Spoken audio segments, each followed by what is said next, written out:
주식의 소리의 애소리입니다. 네, 7월 4주차에도 원래는 좀 숨막히는 일정이었는데 8월로 죄다 이사를 가주면서 딱 두 개가 남았습니다. 대한조선 대어 하나랑 하나 35 스펙. 스펙은 내일 상장하는 것들 결과 보고 판단하면 충분하겠죠. 자, 오늘은 대한조선의 내용 같이 살펴볼 텐데요. LG CNS 이후에 최대 규모의 공모입니다. 대한조선은 중형 및 중대형 선박의 설계와 건조에 특화된 기업이에요. 자, 선박은 운송 화물에 따라서 크게 벌크선, 탱커, 컨테이너선, LNG선으로 구분할 수가 있는데요. 벌크선은 석탄, 철광석, 곡물같이 컨테이너로는 선적이 불가능한 거대하고 무거운 건화물을 운반할 때 사용이 됩니다. 탱커는 원유나 석유화학 제품을 운반할 때 쓰이고요. 컨테이너선은 말 그대로 대량의 컨테이너 박스를 운송할 때 쓰이고요. LNG선은 액화천연가스인 LNG를 운송할 때 쓰입니다. 이 중에서 대한조선은 어디에 집중을 하고 있을까요? 보시면 설립 초기에는 벌크선이 주력 제품이었는데 현재는 탱커선을 주력 선종으로 건조하고 있습니다. 자, 탱커선은 흔히 유조선이라고도 얘기하는데요. 유조선은 크기별로 총 5가지 종류가 있습니다. 가장 기본적인 5만 톤급부터 해서 30만 톤급 이상 초대형까지 이렇게 쭉 있어요. 대한조선은 이 중에서 중형인 아프라막스와 중대형 수에즈막스에 특화가 되어 있는 기업입니다. 그럼 회사의 투자 포인트와 리스크 요인을 간단하게 정리해서 말씀을 드릴게요. 투자 포인트 첫째, 조선업 업황이 좋다는 것을 얘기 안 할 수가 없겠죠. 국내 조선업계는 환경 규제 강화 그리고 노후화 선박의 교체 수요가 맞물리면서 21년부터 슈퍼사이클에 진입을 했고요. 실적이 급격하게 개선됐습니다. 실제로 대한조선의 비교 기업인 HD현대중공업, 하나오션, 삼성중공업, HD현대미포의 최근 3년 연평균 매출 성장률은 22%에 달하는 상황이에요. 투자 포인트 두 번째는 경쟁력 있는 포트폴리오라고 할 수 있습니다. 대한조선이 주력으로 하는 선박은 원유를 운반하는 탱커선이었죠. 탱커선은 전체 선종 중에서 노후 선박의 비중이 가장 높습니다. 그래서 환경 규제에 따른 노후선 교체 수요가 증가했고 미국의 석유 생산량이 증가하면서 수주가 또 늘어났습니다. 증권신고서에 따르면 지난해 전 세계 수에즈막스 탱커선 시장에서 회사가 2위를 차지했어요. 지금 미국 트럼프 2기 행정부가 화석연료 생산, 수출을 확대하려고 하잖아요. 이에 따른 추가적인 수요까지도 또 기대가 된다는 전망입니다. 자, 투자 포인트 세 번째는 단연코 높은 수익성입니다. 24년 온기 기준으로요. 대한조선의 연결 기준의 영업이익률은 14.7% 기록을 했는데요. 같은 기간 동안에 LCD 현대중공업은 4.9%, 하나오션은 2.2%, 삼성중공업은 5.1%. 이런 대형 조선사들을 크게 웃도는 수치를 보여주고 있습니다. 비슷한 규모라고 평가를 받는 HJ중공업은 0.4%, K조선은 1.2%. 이들과 비교하면 격차는 더 크게 벌어지죠. 25년 1분기 영업이익률 역시 22.7%로 경쟁사들과 비교해서는 돋보이는 수익성을 나타내주고 있습니다. 어떻게 이렇게 조선업계 최고의 수익률 달성이 가능했을까? 회사는 신조선가 상승 사이클을 효과적으로 활용한 전략이 있다고 합니다. 영국의 조선해운 시황 분석기관인 클락슨 리서치에 따르면 신조선가 지수는 21년 말에 154포인트에서 24년 말 189포인트까지 상승했습니다. 이 기간 동안에 대한조선은 단가 상승을 반영한 다수의 탱커 물량들을 수주했고 건조 시간을 짧게 가져가면서 경쟁사보다 빠르게 이익을 실적에 반영시킬 수가 있었대요. 자, 그리고 이 건조 시간을 짧게 가져갈 수 있었던 큰 이유는요. 효율적인 건조 전략으로 팬덤 공법을 활용했기 때문입니다. 도크 내의 여유 공간에서 후속 선박을 미리 준비하는 걸 팬덤 공법이라고 한대요. 이를 통해서 생산 효율을 끌어올렸고 빠른 납기 대응력을 확보할 수가 있었습니다. 회전율을 높여서 매출을 끌어올릴 수 있었다 이런 말이죠. 네, 그리고 자체적인 원가 경쟁력 강화의 노력도 있습니다. 회사는 선체 블록이나 데크하우스 같은 핵심 공정의 내재화 비중을 높여서 외주비의 상승 리스크를 방어하고 있거든요. 이런 노력들 덕분에 매출 원가율이 22년 96.9%에서 23년 93.2%, 24년엔 83.2%, 25년 1분기에는 75.5%까지 계속 내려가면서 개선되는 모습을 보이고 있습니다. 그래서 업계 최고의 수익성을 보여주고 있다라는 거 말씀을 드린 거고요. 이런 것들은 사실 2022년 KHI 그룹이 최대 주주에 새롭게 오르면서 체질 개선이 이루어진 부분입니다. 유저선으로 주력 선종을 집중한 거, 고수익의 선별 수주를 한 거, 사회 제작 블록 내재화하고 뭐 이런 것들, 그리고 통제 가능한 원가인 노무비나 외주 비용, 경비 다 체질 개선을 이루고 이런 것들. 사실 대한조선은 과거에 아픔이 있었거든요. 2009년 조선업이 어려워지면서 구조조정 바람이 불었고요. 대한조선 역시나 워크아웃, 기업 개선 작업에 들어갔습니다. 당시에 대우조선해양의 위탁 경영을 받으면서 경영 정상화를 추진하긴 했지만 실패했고 2014년에 결국에는 기업 회생 절차에 들어갔어요. 이후에 한국산업은행의 관리를 받다가 22년 8월 현재의 대주주인 KHI가 대한조선을 인수했습니다. 주인이 바뀌고서 때마침 조선업이 화랑이 불면서 경영 실적이 엄청 빠르게 좋아졌어요. 자, 보시면은 KHI 인수 후 22년에 영업이익 33억 원을 기록하면서 흑자 전환에 성공을 했고요. 23년 359억 원, 24년 1581억 원, 막 성장 가도에 올랐습니다. 보면 24년에 매출도 지금 1조 원을 돌파했고요. 실적이 참 탄탄하죠, 현재는. 25년 1분기 실적도 굉장히 잘 나와서 단순 곱하기 4로 연환산을 해보면 올해도 성장세를 이어갈 수 있을 것으로 보입니다. 물론 일각에서는 회사가 제 역할을 하게 된 지 3년밖에 안 되고 3년간의 성장은 조선업계 훈풍빨이 있었기 때문에 경계할 필요도 있다라는 얘기가 나오기도 합니다. 이제 그도 그럴 것이 가장 큰 호재라고 생각한 조선업 슈퍼사이클이 조금 조기에 종식될 기미를 보이고 있다는 분석이 나오긴 하거든요. 이게 아마래도 대표적인 우려 요인이 되겠습니다. 올해 상반기 전 세계 조선사들의 수주량은 1938만 CGT로 지난해 같은 기간 대비해서 54%나 감소했습니다. 한국 조선 3사의 수주량도 올해 들어서 급감했다는 뉴스들이 나오고요. 특히나 대한조선의 수주도 뚜렷한 감소세가 보이긴 하는데요. 2027년까지 일감을 확보해 놨다고는 하지만 표를 보시면 22년부터 24년까지는 연평균 10척의 신규 일감을 수주했던 반면에 올해는 1분기까지 2척을 신규 수주한 데 그쳤습니다. 그리고 이 표 한번 봐주시면 25년 1분기 말에 수주 잔고가 약 2조 2011억 원 정도인데요. 이는 24년 온기 매출의 2.05배 수준입니다. 이게 향후에 몇 년치의 일감을 확보했는지를 보여주는 비율이라고 할 수가 있는데 대형 조선사인 한화오션은 약 4.2배, HD현대중공업은 약 4.5배 이런 것과 비교하면 다소 낮기는 한 거죠. 그래서 향후 업황 변동에 대응을 할 수 있는 여력이 상대적으로 대형 조선사들에 비해서는 조금 부족하다라고 그런 의견도 있기는 합니다.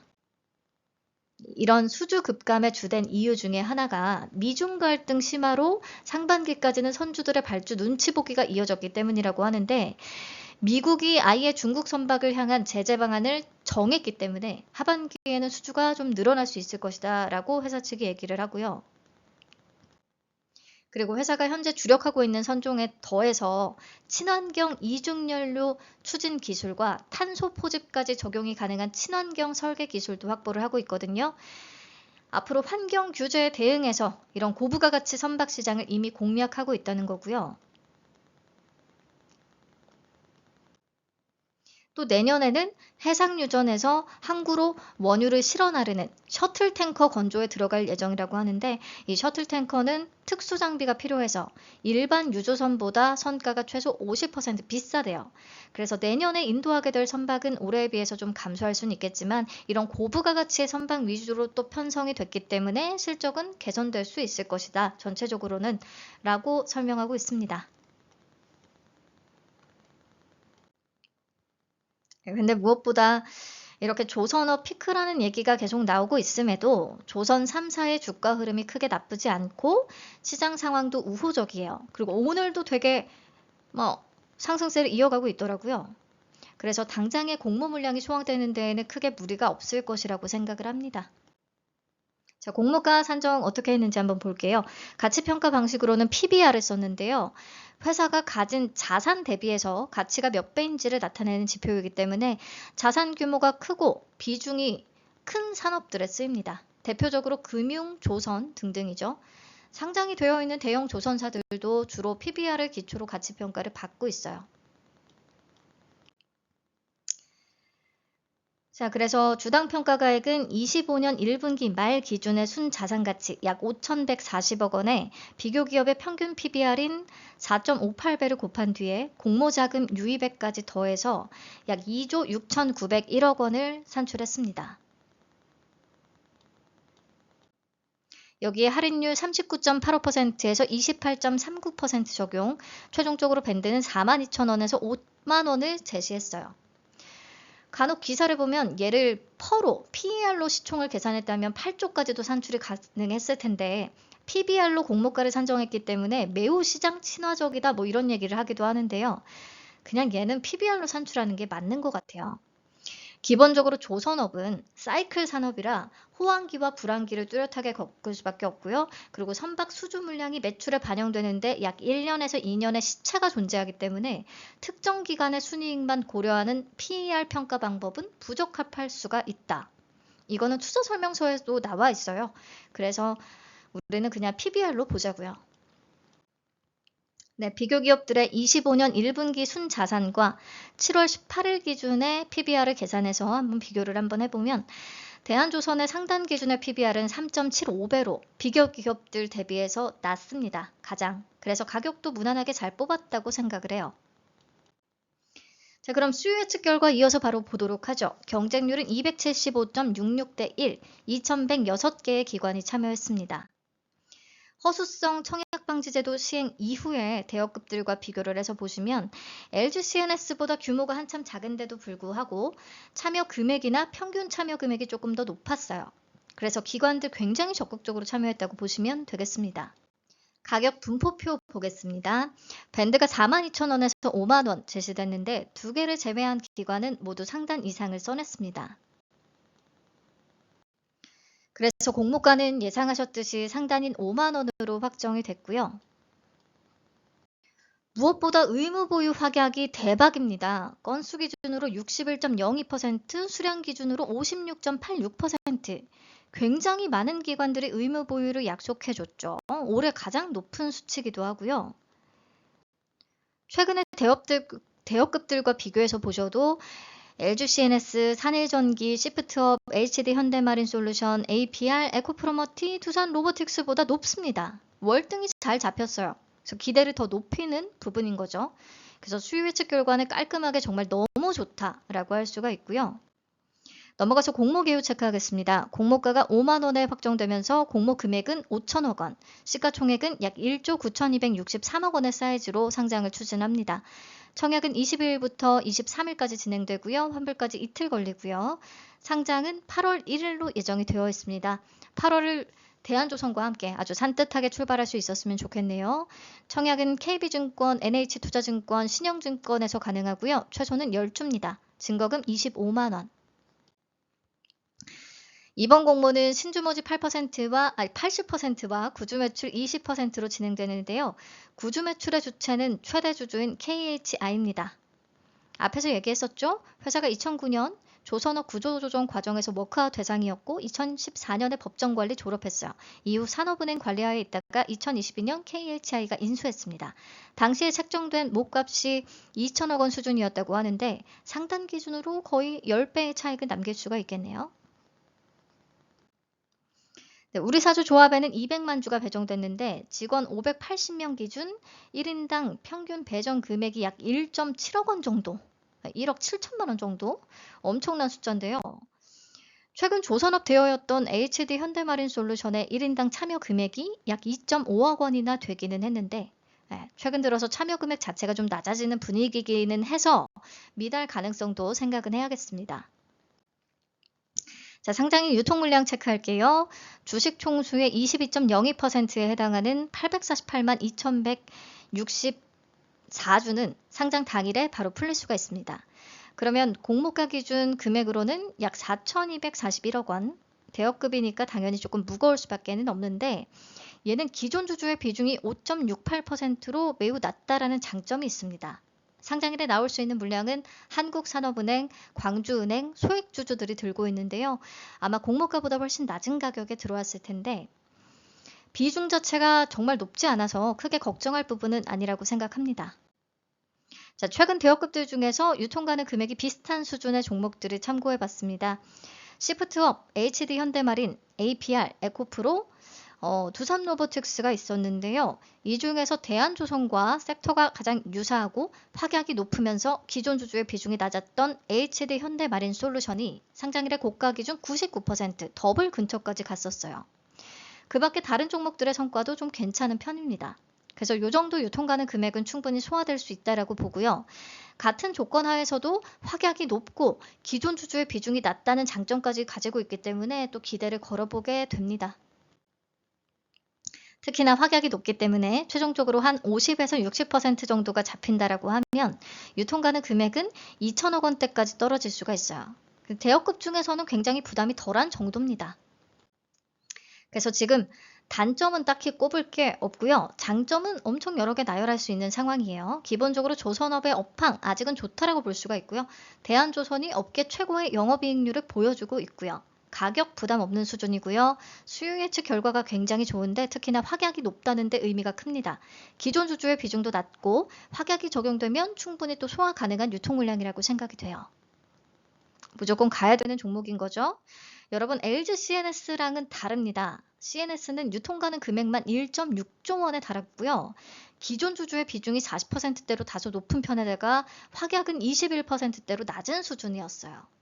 그래서 LG CNS 꼴 날 거다라고 미리 겁먹을 필요 전혀 없습니다. 조건에서 차이가 굉장히 커요. 그리고 비교 기업들의 어제자 시가총액 기준으로 PBR을 적용을 해서 주당 평가가액 계산을 해보면 약 77,017원, 공모가보다 54% 높은 수준으로 계산이 되거든요. 그러니까 가격 측면에서도 괜찮은 편이고요. 유통 물량이나 확약 이런 것들 감안을 한다면 50에서 80%까지도 뭐 생각을 해볼 수 있을 것 같아요. 자, 그럼 증권사별로 배정 물량 체크하겠습니다. KB에 112만 5천 주, NH에는 107만 5천 주, 신영에 30만 주. 최소는 모두 10주 이렇게 보시면 되겠고요. 청약 당일에 유리한 증권사 좀 비교하셔서 청약하시면 될 것 같습니다. 청약 한도는 다 널널한 편이에요. KB 기본 등급이 3만 7천 주, 9억 2,500만 원까지 가능하고 NH 기본 등급이 3만 5천 주, 8억 7,500만 원까지 가능하고요. 신형은 만주, 2억 5천만 원까지 청약 가능합니다. 한도는 굉장히 널널해요. 내 실탄이 부족할 뿐. 자, 그럼 예상 균등과 경쟁률, 기대 수익 계산해 보도록 합시다. 청약 건수는 최근 LG CNS에 79만 5천 건 가량이 참여했고 더본코리아는 67만 3천 건 가량이 들어왔어요. 그래서 요거 참고했습니다. 세계증권사 통합으로 75만 건 잡았습니다. 그러면 균등은 1.67주, 아무튼 한 주 또는 2주까지 가능할 것으로 예상합니다. 증거금은 청약 한도가 좀 비슷하고 참여 건수가 비슷할 것으로 예상하는 시프트업을 참고했습니다. 20조 정도를 잡았고요. 이때 세계증권사 통합으로 비례 경쟁률은 640대 1 정도로 계산이 됩니다. 안전한 비례 한 주의 증거금은 약 1,625만 원 정도 생각을 하고 있어요. 청약 당일에 다시 봐야 되고요. 예상 경쟁률 기준으로 1억을 청약했을 때 기대 수익을 계산해보고 마치도록 하겠습니다. 자, 4,000주 청약 시에 균등은 한 주, 비례는 6주가 가능하다면 배정 금액은 35만 원이 되거든요. 이때 기대 수익률 50% 기준으로의 수익금은 17만 5천 원, 60% 기준은 21만 원, 80%는 28만 원. 이틀치 파킹 이자는 약 1,198원. 파킹 이자 대비 훨씬 남길 수 있는 청약일 것 같고요. 그리고 이틀이기 때문에 마통을 쓰셔도 남는 게 있을 청약이 될 것 같습니다. 최대한 돈을 끌어쓸 수 있는 방법이 있다면 마통이든 뭐 예금 담보 대출이든 뭐든 좀 끌어 써보시는 게 어떨까 싶어요. 네, 오늘도 긴 영상 시청해 주셔서 감사합니다. 우리 대여급이라고 하면 LG CNS에 대한 아픔을 잊지 못하는 분들이 많이 계신데 얘는 분명히 좀 깐깐히 따져봤을 때에도 다시 또 기대를 걸어볼 만한 그런 조건의 종목은 맞는 것 같아요. 네, 그러면 제 영상 잘 참고하셔서 증거금이나 청약 준비 잘 해주시고요. 저는 경쟁률 라이브에서 다시 뵙도록 하겠습니다. 감사합니다. 안녕.